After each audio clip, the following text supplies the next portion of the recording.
about the cross-path Yes. interaction. still here. So you are the... Oh, by myself? Yes. Oh, You are the I have the podium all to myself now. Yes. So so we'll have a series of talks. Non, c'est One Talks, Okay. et c'est Jean-Michel Petit, Bertrand Cariou starts. Okay. It is a clinical case. Okay. And it illustrates. So we will move into some case-based and hopefully highly interactive discussions. Why don't you just stay here? Yeah. So we will start with Professor Carew, who's going to lead us into this discussion. Thank you, Arun. Good afternoon, everyone. First of all, I would like to thank the organizing committee to invite me to discuss about the cross-post and the interesting discussion and interaction between diabetologists and hepatologists in the management in NASH. Yep, cross-post. So we have built some slides together with my colleagues, Professor Serfaty and Petit, and I have to set the stage with one clinical case. So here you are our disclosure. And so the clinical case was a 60-year-old man with a 12-year history of type 2 diabetes, which was referred to a diabetologist for a consultation by the GP for an elevated and increased A1C. And in addition to type 2, he had a history of hypertension, myocardial infarction, and dyslipidemia. And for treatment, he have an ACE inhibitor, statin therapy, and sulfonylurea as an anti-diabetic drug, a low dose of aspirin, and the maximum dose of metformin. He has a BMI at 34 with a weight of 98 kilos. Nothing was abnormal during his physical examination without microvascular complication because he don't have retinopathy or neuropathy. And the A1C was instead elevated at 8.5%. And regarding the other biological test, you can see that you have a small, modest increase, but of ALT at 65 for an upper limit normal at 56, and AST was normal. Regarding alcohol intake, he said that he drinks 2 drinks maximum per day. So to set the stage, I will discuss about the epidemiology and pathophysiology because this clinical case is common. I think you all know this response, and we want also to address 3 specific questions during this presentation. The first is, do we have to screen type 2 diabetic patients for NASH? It's for diabetologists. And how to screen and who to refer, and when we have to refer to the hepatologist. And Jean-Michel Petit will also discuss the treatment specificity in type 2 diabetic patients. We have already discussed about NASH treatment, but we will make a focus on type 2 diabetic patients. So, as you know, there is a common pattern and epidemiological pattern between obesity, type 2 diabetes, and NAFLD, because, as you know, with an increased BMI, you have an increased prevalence of type 2 diabetes, and this is also the same for NAFLD. You can see here, both in men and also in women. So there was a worldwide pandemic epidemiology of type 2 diabetes and NAFLD. So the next question is, what is the prevalence of NAFLD in type 2 diabetes? And we have some concordant study, and I show you some of these. For instance, in the study of Targer, where NAFLD was assessed by ultrasound, you can see that at least 70% of patients with type 2 diabetes have an NAFLD. In this other studies, in Edinburgh study in type 2 in patients with type 2 diabetes, it was estimated, the prevalence of NAFLD was estimated at 43%. There is also a nice prospective study with a small number of patients because it was only 100 patients, but these patients were referred in primary care with their GP, and they were screened for NAFLD with an MRI PDFF, which is a gold standard method. And as you can see, once again, 65% of type 2 diabetic patients display NAFLD. And if you screen advanced fibrosis with MRI stiffness, 7% of these type 2 diabetic patients in primary care have advanced fibrosis. So it's really a clinical usual situation.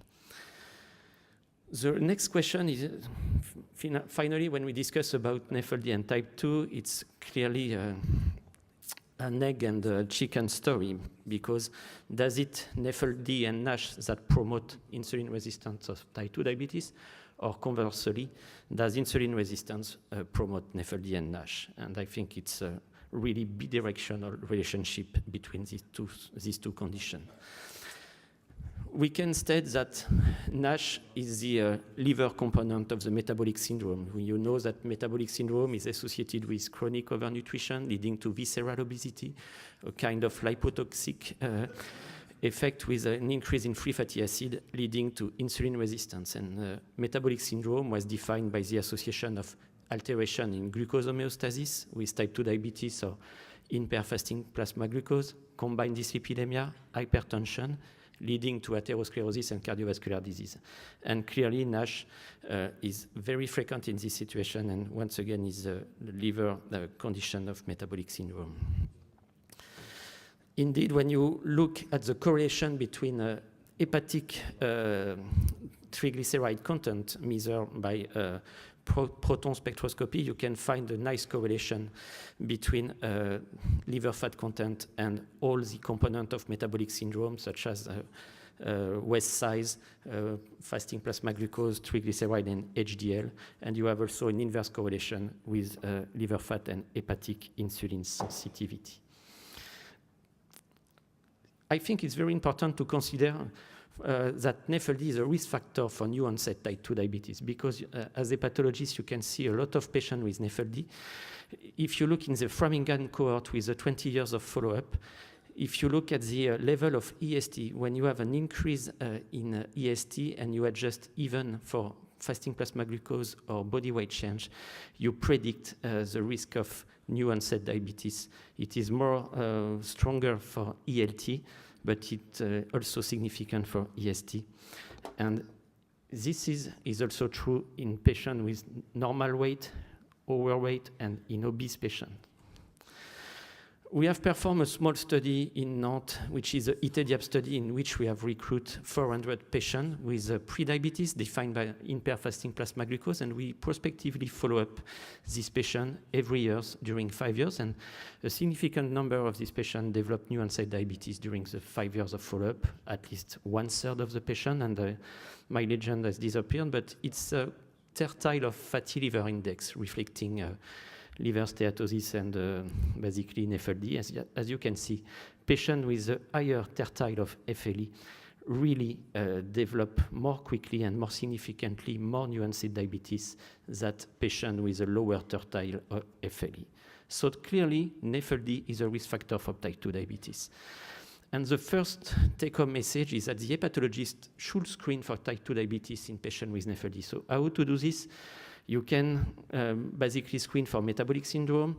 You can screen for insulin resistance, but I think it is not really convenient in clinical practice to perform HOMA-IR. You need to have a fasting insulin, which is also costly.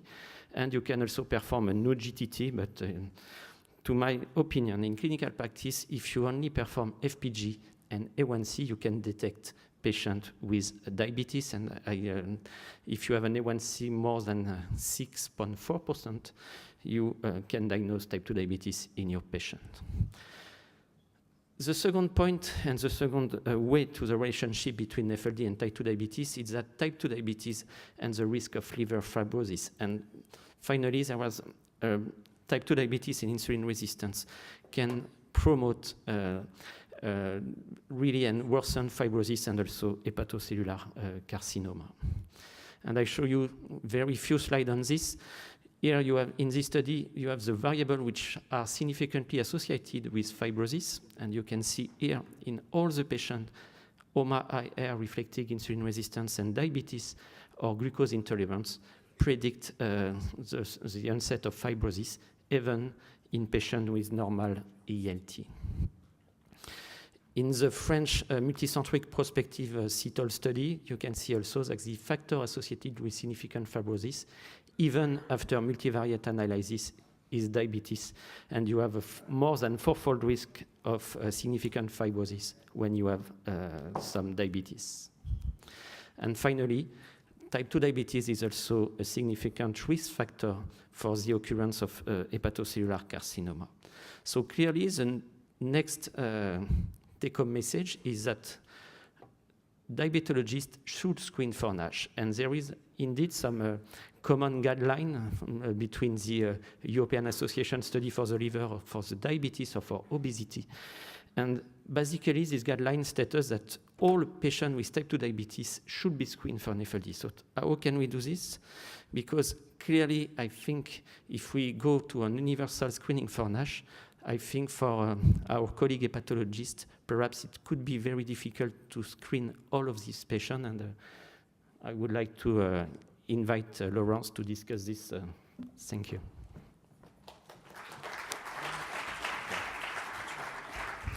Thank you, Bertrand. So I am a pathologist, and I will provide you my point of view regarding the screening of NASH in patients with type 2 diabetes. So there is three issues to address. What is the knowledge of diabetologists regarding NAFLD in type 2 diabetic patients? Second, how to screen and what are the performance of non-invasive methods in type 2 diabetic patients? And finally, which patient to refer to a liver clinic? So regarding the knowledge, there is the first point is that the prevalence of diabetes among NAFLD and NASH patients is very high. Here it is the meta-analysis, the worldwide meta-analysis conducted by Zober-Yanoussi in more than 8 million of patients with NAFLD from 22 countries. And the prevalence of type 2 diabetes was 22% in NAFLD and increased to 43% in NASH patients. So despite this very high prevalence of diabetes among NAFLD patients, only a minority of NAFLD patients are referred by the diabetologist to the specialist, the hepatologist. Here it is the practice survey, French practice surveys among French gastroenterologists, and finally, they found that only 20% of the patients were referred by the non-general practitioners and the minority by the endocrinologists. Here it is another practice survey in specialists out of hepatologists. And the question was the number of referrals made to hepatology service per month. And as you can see in cardiology, rheumatology, nephrology, very few patients were referred. But in endocrinology, about half of the diabetologists replied that they refer at least 1 or 2 NAFLD per month to the hepatologist. Regarding the knowledge of the disease by the diabetologist is another practice survey regarding the prevalence and severity of NAFLD that are underestimated among diabetologists. The question was, what proportion of the patients that you see in clinic with diabetes do you think have NAFLD? And finally, only less than 5% of the diabetologists provide the right answer. Similar regarding patients with advanced fibrosis or cirrhosis, only a minority of the diabetologists replies the right answer, less than 5%, regarding the percentage of patients with severe fibrosis. And now if we consider the use of non-invasive method by the diabetologist, finally the vast majority did not use any non-invasive method to determine the severity of liver disease in their patients. So there is a big job to do, good work to do for the educational of other specialty, because the patients are not in hepatology. The patients, the NAFLD patients, the majority are in diabetology, in cardiovascular disease, or internal medicine, for instance. The second point is how to screen the patient and what are the performance of non-invasive methods. So, as already mentioned, the gold standard for the assessment and the measurement of the grade of steatosis is MRI-PDFF. Here you can see there is a very, very good correlation between the fat liver content assessed by MRI-PDFF, and the steatosis assessed by histological liver biopsy. So there is also the problem is that the MRI, there is a problem, an issue about the availability of the machine and also the cost. So in Europe, we don't use MRI to assess the steatosis in our patients in clinical practice. So we can use biological tests for the prediction of steatosis. So there is a very good test that is the fatty liver index. There is also the steato test, other test. And here in general population, the performance of the fatty liver index here is very good with an OROC around 0.8. The problem is that in type 2 diabetic patients, the fatty liver index is far less performant with an OROC lower than 0.7. So probably in diabetic patients, it is not the right biological test to use for the assessment of steatosis. What about the CAP for the prediction of steatosis? Here it is a very recent study published by the team of Arun, and they look for the performance of CAP among almost 400 biopsy-proven NAFLD. And as you can see, the OROC is very good to detect the steatosis. For the detection of steatosis, the OROC was 0.86. But then to assess the grade of steatosis with a higher grade of steatosis, there is a decrease of the OROC. So the problem, the issue is that at this time, we cannot measure the steatosis with the CAP. And in this meta-analysis, they look for the factors associated with discrepancy between histological and CAP grading of steatosis. And as we could expect, the body mass index, of course, was a very important factor for the disagreement, but the fibrosis stage and the diabetes, type 2 diabetes has no impact on the performance of CAP for the assessment of steatosis. So regarding the assessment of liver fibrosis, you have the first generation, low cost, easy to calculate, so we spoke about 5-4 and 9-4-day fibrosis score. And for the second generation, you have the ELF, the fibrometer, but you have also imaging methods such as elastography and MRI. First, the 5-4 probably is the best option for the first-line test to rule out patients with minimal fibrosis, because the positive predictive value is not so good, but the negative predictive value is very good, more than 90%. So with this very easy-to-do test, you can rule out the majority of patients with minimal fibrosis and not to refer the patient for nothing to the specialist. What's about in type 2 diabetic patients? The problem is that in type 2 diabetic patients, the performance of those first-line non-invasive fibrosis tests is a bit lower compared to non-diabetic patients. Here in that study, they look for EPA score, 5-4, A3, NAFLD fibrosis score, and they compare the AUC between non-diabetic and diabetic. So for the assessment of advanced fibrosis, there was a slight decrease in terms of the performance for all the tests, but there was no significant difference. And finally, the 5-4 was probably the best even in diabetic patients. However, for the assessment of cirrhosis, there was a significant difference with a significant decrease of the performance of any test, but still the 5-4 was not so bad with a 0.8. If you look for the second generation, second line non-invasive test, the fibro test is not so good, FibroSure fibro test is not so good for type 2 diabetic patients. Here it is in patients with biopsy-proven NAFLD, and as you can see, the performance of the fibro test, whatever the grade of fibrosis, is not very good with an OROC at 0.7. Probably the best one, and it has already been shown by Laurent Castera, is the elastography by FibroScan. And here it is the liver stiffness measurement and the factors associated with discordant results. And as expected, the body mass index, the waist circumference was significantly associated with disagreement, whatever the probe, M or X probe. But as you can see, for the type 2 diabetes, there was no impact on the performance of the FibroScan. So in summary, we can say that out of MRI, CAP is a good option to detect steatosis in type 2 diabetic patients with suspected NAFLD, but the problem now is to measure the grade of steatosis with CAP. At this time, it's not possible. The second point is that FIBFORCE should be the first-line method to screen type 2 diabetic patients for NASH. And finally, FibroScan as second line for the detection of advanced fibrosis. So the last part of my talk is about which patients to refer to liver clinics.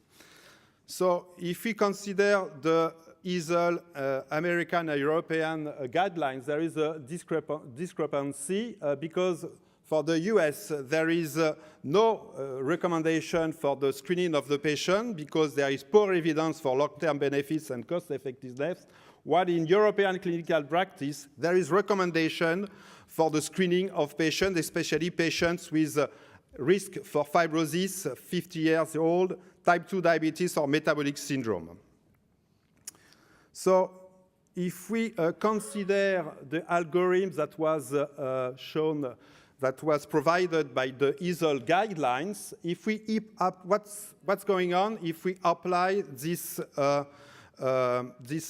algorithm to diabetic patients. The first question is, with this algorithm, how many patients will be referred to a liver clinic? The second question is, what will be the impact of non-invasive method that is used? And here we have the example of a study that was conducted by the team of Jean-Michel Petit. And if we consider this European algorithm, if we perform fatty liver index plus NAFLD fibrosis score, at the end, 84% of the patients will be referred to the hepatologist. So you will be totally overloaded by patients with finally not severe liver disease. If we consider now MRI imaging and NAFLD fibrosis score is a bit better, but still 68% of the patients at the end will be referred to the hepatologist. The problem in this algorithm is the use of NAFLD fibrosis score because whatever the algorithm, the NAFLD fibrosis score was associated with a high proportion of indeterminate patients. And the problem with the NAFLD fibrosis score in the formula, you have the diabetes. The diabetes is in the formula. And probably it explains why there is so much patient indeterminate with high score. So I think it's not the right way. Maybe another good way would be the application of the ELIFT algorithm in type 2 diabetic patients that was provided by Jérôme Boursier. This very simple test. It's with the performance is very similar to FIBFORCE. It includes age, male sex, AST, GGT, platelet, prothrombin times, and it is higher or lower than 8. So very easy. If it's lower than 8, it's mild fibrosis. If it's higher than 8, you can refer the patient to the specialist. So the team of Jean-Michel Petit applied this algorithm, and finally, by using at first for the detection of steatosis, here it was with MRI, not MRI, it was spectroscopy. So it's not in clinical routine, of course. But then they use the easy liver function fibrosis test. And as you can see, with this test, they can rule out 60% of the patients, finally, with mild disease. So it's a little bit like FIBFORCE. And finally, at the end, after the patient had also a fibrometer at second line test, finally, only 3% of the patient will be referred to the hepatologist. But it means that you have to use MRI, spectroscopy, ELIFT, of course, but the fibrometers also. So I think the best way probably is for the non-specialist in hepatology to use a very easy test, not the fibrometers or the FibroScan.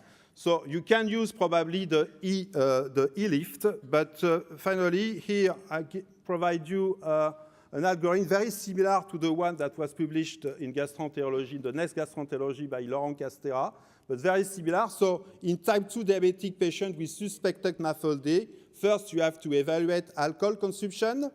then to exclude other causes such as HIV or HBV infection. And for those patients, the non-specialists can use the PFI-4, very easy formula, only transaminase, platelet count, and age to include in the formula. For the patients with the PFI-4 lower than 1.3 or 2, for the patients with age higher than 65, you can rule out severe advanced fibrosis, and for those patients, you don't need to refer to the specialist, and those patients represent probably 70% of the cases.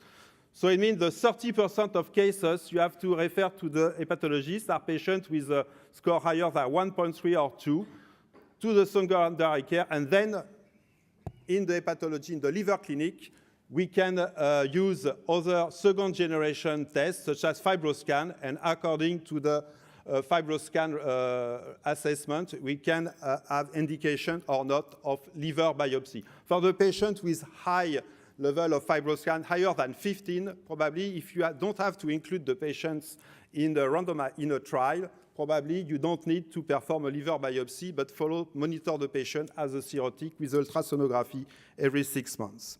So finally, for our patients, if we come back to the clinical case, this patient had a PFI-4 at 3. The FibroScan was 9.2, and finally, the patient had a liver biopsy showing a NAS score at 6 and a fibrosis score F2. And now I am asking to Jean-Michel Petit, I am a pathologist, but what can I propose as treatment, specific treatment, diabetic treatment in these patients with type 2 diabetes? Thank you, Laurence. The question for the diabetologist is when you made a diagnosis of NAFLD in patients with type 2 diabetes, should diabetologists modify, adapt anti-diabetic treatment? As you know, NAFLD shares common feature with metabolic syndrome and type 2 diabetes. And anti-diabetic drugs acting on this metabolic factor could improve NAFLD in patients with type 2 diabetes. Metformin is the first line of anti-diabetic treatment. Metformin decrease hepatic glucose production and improve insulin sensitivity. However, this treatment failed to show any clinically significant effect on NAFLD. As you can see in this meta-analysis with histologic outcomes, no effect of metformin was shown on steatosis nor on fibrosis. And the results were independently found with the dose of metformin, the duration of treatment, and diabetic state. TZD have been extensively investigated in the treatment of NAFLD, but predominantly in non-diabetic patients. In diabetic patients and pre-diabetic patients, like in this study, pioglitazone was evaluated in 100 patients, randomized to receiving placebo or pioglitazone at the dose of 45 milligrams daily. The primary outcome in this study was at least 2-point reduction in NAS without worsening of fibrosis. And as you can see, 58% of patients receiving pioglitazone meet the primary outcome compared to 17% in people receiving placebo. However, the question is whether pioglitazone was equally effective in patients with NASH, with type 2 diabetes, or without type 2 diabetes. And the same team evaluated the response of type 2 diabetic patients compared to pre-diabetes patients to pioglitazone. And as you can see, the response to pioglitazone was similar for the primary outcome, with 46% of people meet the primary outcome in the type 2 diabetic group, versus 48% in the non-diabetic group. And regarding the resolution of NASH, the result is better in the type 2 diabetic group, with 44% of people on the diabetic group had a resolution of NASH compared to 29% in the non-diabetic group, and in the non-diabetic group, the result was not significant. GLP-1 analog is an approved treatment for type 2 diabetes. GLP-1 stimulate insulin secretion and suppress glucagon secretions that lead to an improvement of glycemic control. But GLP-1 has also some extra-pancreatic effect. GLP-1 delays gastric emptying, reduce appetite, reduce food intakes, and induce weight loss. In diabetic patients, we have evaluated the efficacy of liraglutide therapy during 6 months, and liver fat content were evaluated by proton spectroscopy.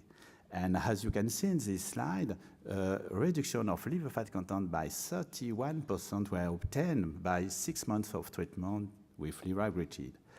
However, in this study, liver fat content reduction and weight reduction were highly correlated. And when we present the result according to the tertile of body weight modification, as you can see in this slide, in the first tertile, without any weight reduction, we did not observe any reduction for liver fat content. And the effect of liraglutide on liver fat content is mainly driven by body weight reduction in this study. In the Lean study with histologic outcome, there was 45 patients included in this study, and there were only 30% of people with type 2 diabetes. However, liraglutide is associated with an increased resolution of NASH and decreased risk of fibrosis progression, as previously mentioned.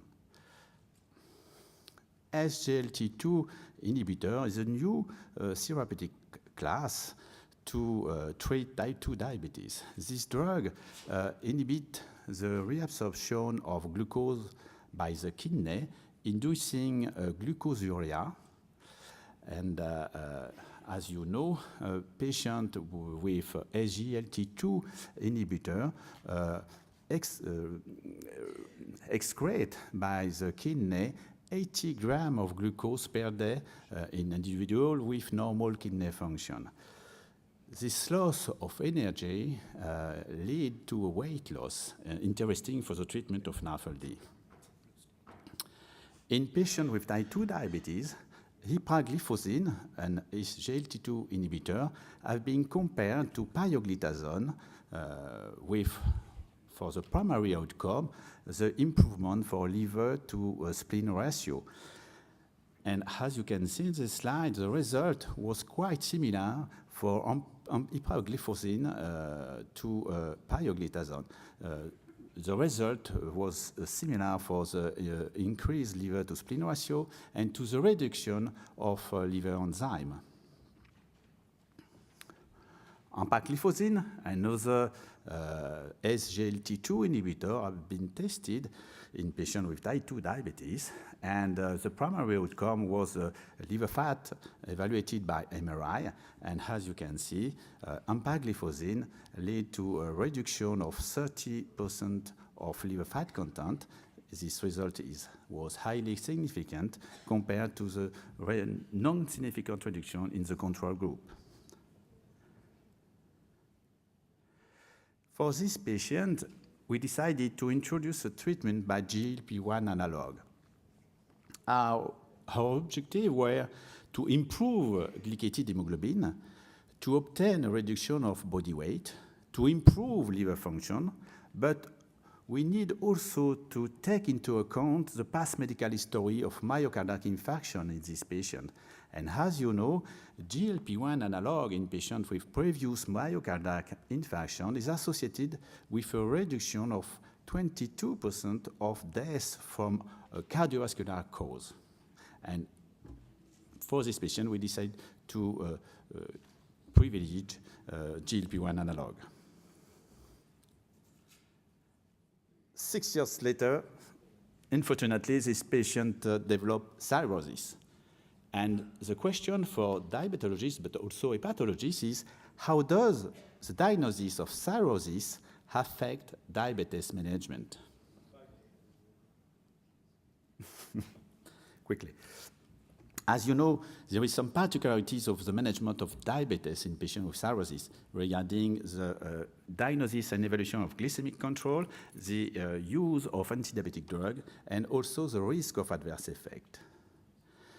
Regarding the diagnosis and evaluation of glycemic control, the diagnosis of diabetes is more difficult in patients with cirrhosis. At the early stage of cirrhosis, patients have often a normal fasting glycemia. But if you perform a neural glucose tolerance test, 23% of people with normal fasting glycemia had overdiabetes. And clearly, fasting glycemia is underperformed for the diagnosis of diabetes in patients with cirrhosis. However, you cannot use glycated hemoglobin to rectify the diagnosis because this parameter is falsely lowered in patients with cirrhosis.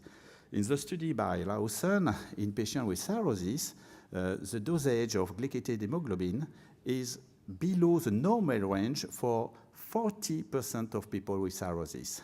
And as the opposite, the dosage of fructosamine is elevated for a third of patients with cirrhosis. And the explanation is linked to the decrease of the lifespan of red blood cells.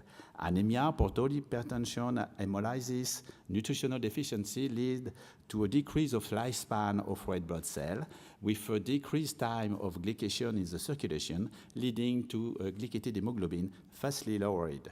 And regarding fructosamine in cirrhosis, there is a decreased protein synthesis and an increased residence time of protein, leading to an increased time of glycation that lead to an increased fructosamine level. Clearly, the measurement of glycated hemoglobin and fructosamine do not accurately reflect glycemic status in patients with cirrhosis, and it's better to use self-blood glucose monitoring in postprandial state in order to have a correct evaluation of glycemic control in patients with cirrhosis and diabetes. Regarding the use of antidiabetic drug, physicians and diabetologists are hesitate to use metformin in patients with a diagnosis of cirrhosis regarding the risk of lactic acidosis. It's a pity because the continuation of metformin use after the diagnosis of cirrhosis significantly improves survival in patients with diabetes. In this study, the continuation of metformin reduced the risk of death by 57%. In the same way, metformin could reduce the risk of liver cancer occurrence. In this observational prospective cohort, consecutive diabetic with ongoing HCV cirrhosis and no contraindication for metformin were followed up. And patients who without metformin treatment have an increased probability of HCC occurrence compared to patients without, compared to patients with metformin treatment. And regarding liver death and liver transplantation, there is an significantly increased risk for patients without metformin treatment compared to patients with metformin treatment. In the same way, it's very important to be aware to the adverse effect of antidiabetic drug in patients with cirrhosis. These patients have an increased risk of hypoglycemia, but also an increased risk of aggravating a pre-existing malnutrition. In the study, Italian study, cirrhosis increased the risk of hospital admission in patients with established diabetes requiring emergency department care for severe hypoglycemia. And clearly, patients with cirrhosis have more frequent hypoglycemia, but also more severe hypoglycemia. And one explanation is probably the low hepatic glycogen concentration in these patients. As you can see in this study, comparing patient with cirrhosis and patient healthy subject, the level of hepatic glycogen concentration is very low in patients with cirrhosis. It's the same level after fasting, overnight fasting in patients with cirrhosis. It's the same level than 3 days of fast in a healthy subject. And in consequences of the low level of hepatic glycogen concentration, patients use amino acid from a skeletal muscle to glucose production, leading to proteolysis and to an increased risk of sarcopenia. And you know that sarcopenia affects survival in patients with cirrhosis. Clearly, it's very important with diabetes treatment to avoid aggravating sarcopenia. And the standard of care for type 2 diabetes is lifestyle modification and hypocaloric diet. But this treatment may be inappropriate in patients with cirrhosis because you can aggravate malnutrition and sarcopenia.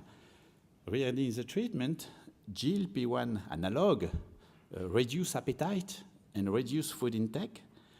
SGLT2 inhibitor produce loss of energy through glucosuria, and both treatment can aggravate sarcopenia and malnutrition. And regarding insulin therapy, you must be very cautious to the risk of hypoglycemia, nocturnal hypoglycemia, to avoid aggravating sarcopenia with the use of amino acid to the glucose production.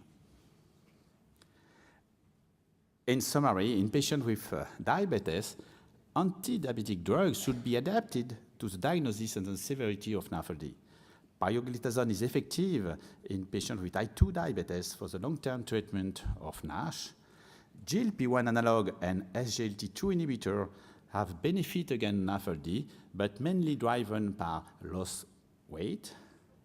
And regarding the diagnosis of cirrhosis in patients with diabetes, that lead to change the management of diabetes, specifically regarding the glycemic evaluation, the use of metformin, and to be aware of some adverse effect with anti-diabetic drug to avoid aggravating undernutrition.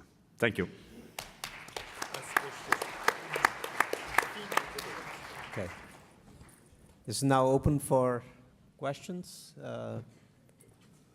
Please feel free to come up, and while you're thinking about it, maybe I can ask some of our colleagues over here a question. So, historically, metformin is the first-line therapy, but there is now debate that maybe SGLT2 should be the first-line therapy because glycemic control improves microvascular complications, has not really been shown to improve macrovascular complications. And the principal cause of death in the diabetes population is macrovascular. So can you react to that? Yeah, I think clearly the add-on benefit of SGLT2 inhibitors is proven cardiovascular benefit and also the reduction in heart failure compared to metformin, but at least this is a recommendation in the current common guideline from the American. Yeah, but guidelines is not the truth. Guidelines is just a bunch of middle-aged men sitting and agreeing with each other. So let me challenge you. Yeah, So we want to wake up. Everybody's falling asleep, so I'm going to challenge you. So I would say when I see a diabetic patient, as a hepatologist, I'm not a diabetologist, I get an assessment of coronary calcium score, and I get an echo. If their coronary calcium score is high, I like to go with a GLP-1. If they have a stiff heart, I like to go with a SGLT2. If they have both, then I would like to give a combo. So that's my hepatologist's position. So can you prove me wrong? I think, to my opinion, the choice is at the time of B therapy, and you can go quickly to the early B therapy with SGLT2 inhibitors, but it's a pity because in France, I don't know how many people in the attendance are from France, but in France we don't have SGLT2 inhibitors reimbursed. We are the only country in which we don't have SGLT2, so it's But quite do you have a difficult. conceptual problem with what I presented? Absolutely not. And but I think metformin, we have a clear. You have some GI side effect, but we have some clear long-term experience with metformin. But I agree for a quick B therapy, starting with SGLT2 because it's an oral, and in patient with also in patient with heart failure. And regarding the other main problem is the cost and the cost effectiveness. Even if you move on GLP-1 receptor analog, because GLP-1 receptor analog is quite costly. So I think if you select patient in secondary prevention or with high CAC, I think it could be also a good option. We have a question also. The use of statins. So there is a question on the use of statins. So maybe you can. The use of statin is associated with And which one in these patients? That's the question. I didn't make it up. I promise you.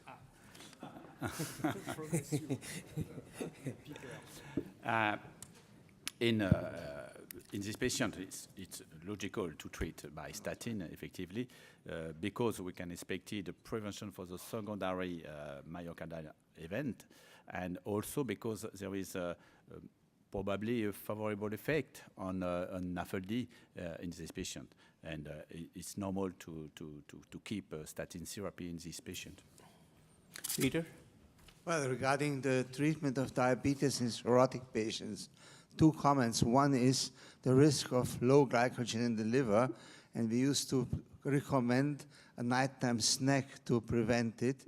So I think it's an important measure. And for GLP-2 inhibitors, I think the risk of urinary tract infection is increased in these drugs, and in a cirrhotic patient, it may cause a catastrophe. Yeah. I think regarding SGLT2 inhibitor is more mycotic and genital infection rather than really urinary infection. Yeah, that's more of a theoretical concern rather than a practical concern. I have an observation, and maybe you can educate me here, that, we always, when we say cardiovascular mortality is the #1 cause of mortality, we're always sort of thinking this is coronary artery disease, myocardial infarction.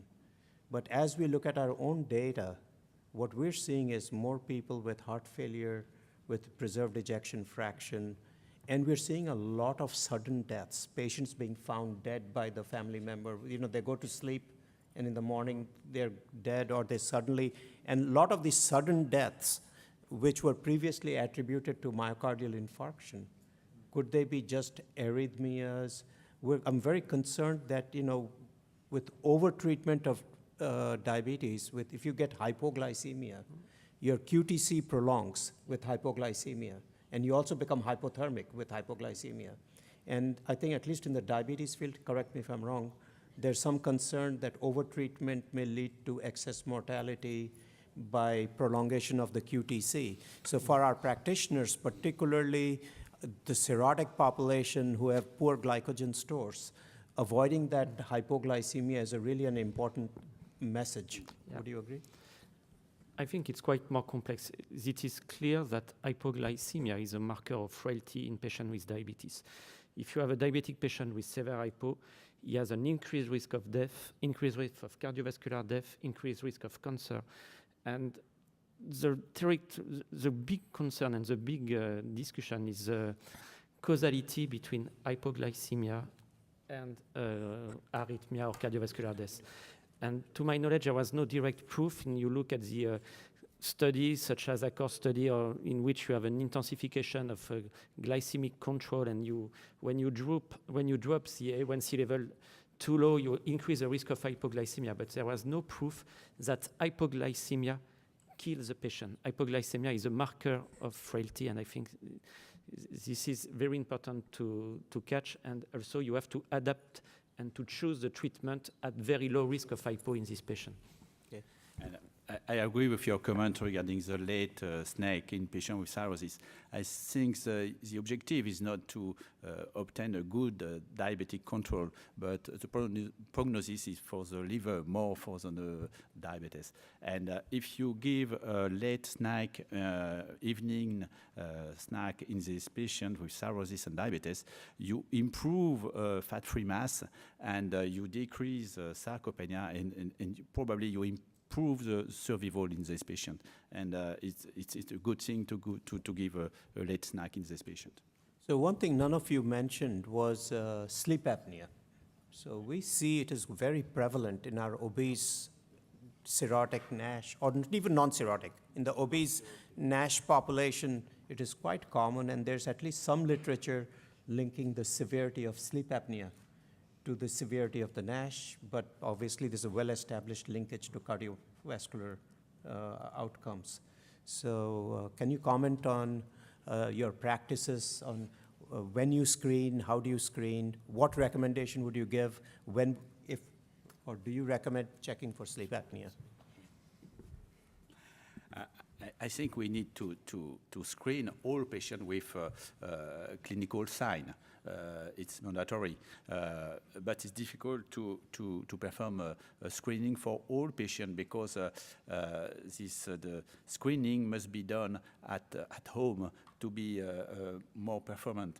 And sometimes it's a little bit difficult, but we need to obtain some very precise clinical sign in order to perform this screening. Because one of the things we find is that if you ask the patient what their complaint is, the primary complaint is fatigue. So I find it very useful to ask the patient, do you wake up tired? Or do you wake up full of energy and then you become tired by middle of the morning? Because I think that's very useful for me, because if the patient wakes up tired, frequently it's because of a sleep disorder. And whereas most patients with liver disease, if they don't have a sleep disorder, they wake up okay, but their battery runs out quickly. So middle of the day, they have to take a nap and get back, recharge the battery.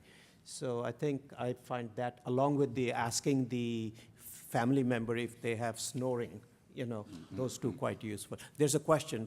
Thank you very much for all this discussion, because it was really very practical. What do you think about the low-releasing insulin that is usually given at 10 p.m. To the diabetics also, which are insulin-dependent? So because during the night they can also have this hypoglycemia and also all these mechanisms that you explained already, but it's very common. Yeah, I think in patients with cirrhosis, if you have a decrease in hepatic glucose production, as in the patient with severe CKD, you can also use some basal insulin with a shorter duration of action, such as Detemir, for instance, and you monitor the blood glucose level during the night. And I think also that we can also highlight here that the flash test with, for instance, the device such as Freestyle Libre, now I think could be very useful in a patient with advanced cirrhosis, because you can really monitor and easily for the patient, the plasma glucose level, which reflects more the glycemic status than A1C, for instance. Professor Vala? You give some value to transaminase in the screening for liver disease in patients with diabetes.